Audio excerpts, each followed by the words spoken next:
sa akin. Diyos ko naman, huwag naman kayo magagalit sa akin. Kunting reaction ko lang sa mga dutae. Piyak na kayo. Ano ba yan?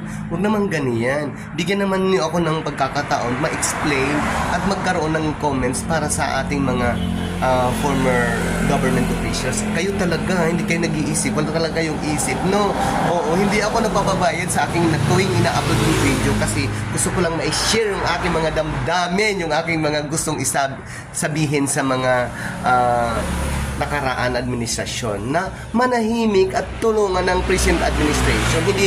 Hindi nagmamadali kasi kung gusto nila talaga sa susunod na eleksyon, kung kandidato sila para malaman nila kung paano makahanap ng mga butante na may isip at may puso at may utak at hindi idiot katulad sa inyong mga basher. O hindi kayo nakakaintindi talaga. Pag maka-comment lang naman ako, mabasa nyo lang, magkaroon lang ako ng reactions, magko-comment agad kayo na bayaran ako, kung ano-ano. So, hindi ako natutuwa ako sa mga comments ninyo. Pero sa totoo lang, hindi ako bayaran. Mga matanda, bata, hindi ako bayaran kasi may pera ako, may mga piso ako, may 1 piso ako araw-araw, oras-oras pa. Hindi ako nagpapabayad. At saka, sino magbabayad sa akin ng 77 vlog subscriber lang? Mga bubo talaga kayo, Oo. Ang mga mindset ninyo, huwag kayong mag-iisip ng ganyan. Isipin nyo yung sarili ninyo. Huwag kayong may inggit kan. Mag-comment kayo ng mag-comment. Ako hindi ako nagbabash. Kahit alam ko na pwede ako mag-bash, pero tao lang ako. O hindi ako katulad sa mga oh my God! Yung mga walang isip na nandyan sa YouTube. Hindi ako sikat na vlogger. Ang sikat na vlogger yun si Maharlika, di ba? Ginudyusan nyo si Maharlika. Yun ang sikat na vlogger. Binabayaran talaga yan ni Digong. At saka yung mga Dutai party, di ba? Nagagawa-gawa si Hitad ng kung ano-anong mga istorya para siraan ng Marcos. Yun ang binabayaran. Hindi ko sinisiraan si Dutai kasi presidente ko yan dati. Ang akin lang, wag na tuwing akyat ng entablado, puro na lang putang ina, adik, wala namang basihan, mga kung ano-ano na lang. So nakakairita. Kung kayo hindi kayo naiirita sa mga pinagsasabi ng mga wala na, tapos nasa gobyerno at bakit pa siya nakikialam. Yun lang naman ang akin kasi umupo siya as a president. Si PBBM hindi nakigulo, hindi siya nanira kung ano man. Ginalang sila. Kaya yun lang naman ang gusto ko, na kailangan galangin din kung sino ang natupo. Hindi na gusto ulit bumalik. Diyos ko, my God. Hindi ba kayo naawa? Okay lang ba sa inyo yun na ginawa ni Duterte na nang matay ng mga bata kasi suspect lang? Pinabaril. Gusto niyo ba yun? Nagustuhan niyo ba yun na pinapatay? Kawawa naman yung mga bata, suspect lang. Tapos tuwang-tuwa pa kayo na ginawa ni Duterte. At guys, hindi ako patay gutom, para mag-vlog, para hindi ako nagba-vlog para ako bayaran. Kasi may araw-araw akong piso na kinikita dito sa aking negosyo, sa Guinness, sa Lotto, sa Piseso. Mayroon akong negosyo.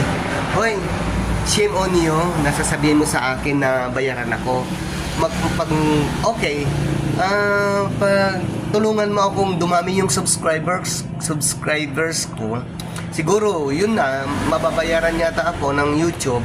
Ayan, bibigyan pa kita. Oo, kahit mag 50-50 na yung buhay mo, sabihin mo lang sa akin, papadalang kita para mabuhay ka. Oo, hindi ako bayaran.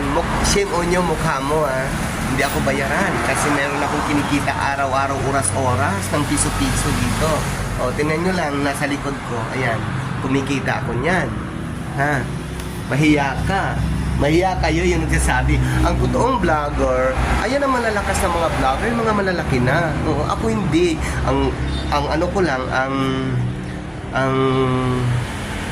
Ang gusto ko lang, ang opinion ko lang ay ma-share ko naman yung aking hinanakit kasi tao ako.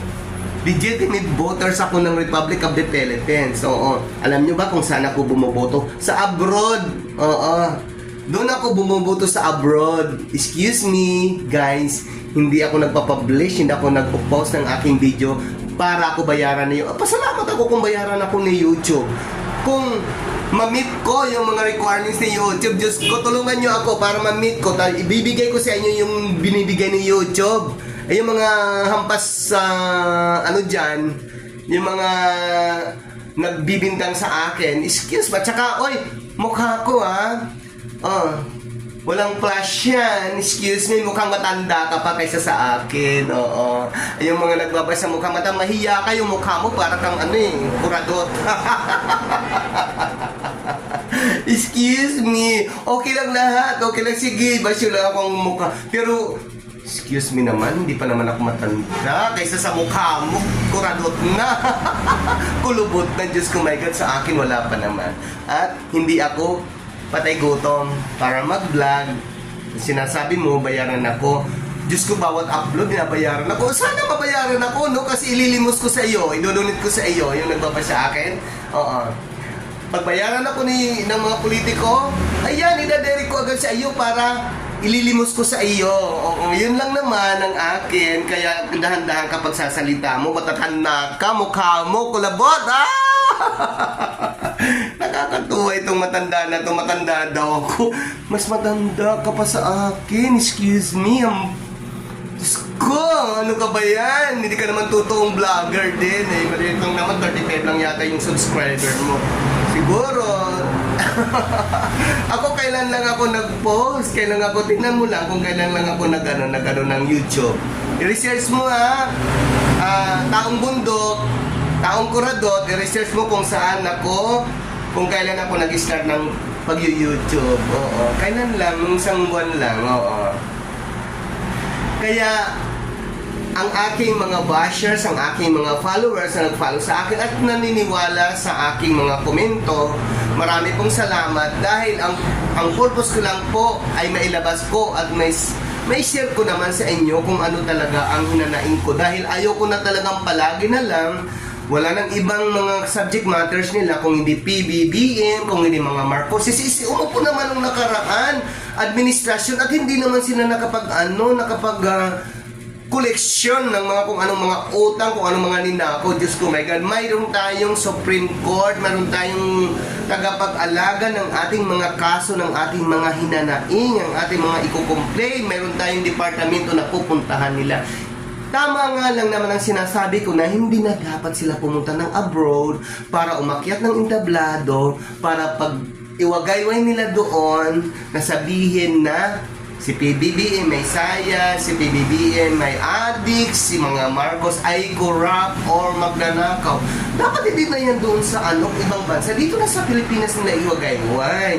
Yun lang naman ang akin na hindi natatama yung mga paninira nila sa mga Marcoses. Yun lang naman, kung hindi ka nakakaintindi, edi manahimik ka, umupo ka sa ginto at mag-coffee ka. Coffee is life. Yun lang po. Bye-bye. Ikaw, tanda, kuradot.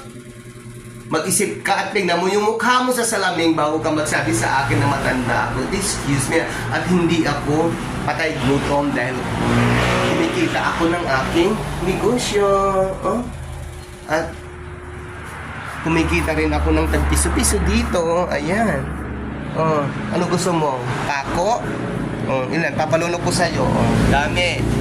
Ang dami akong mga pako dito. Ano gusto mo? Concrete nails?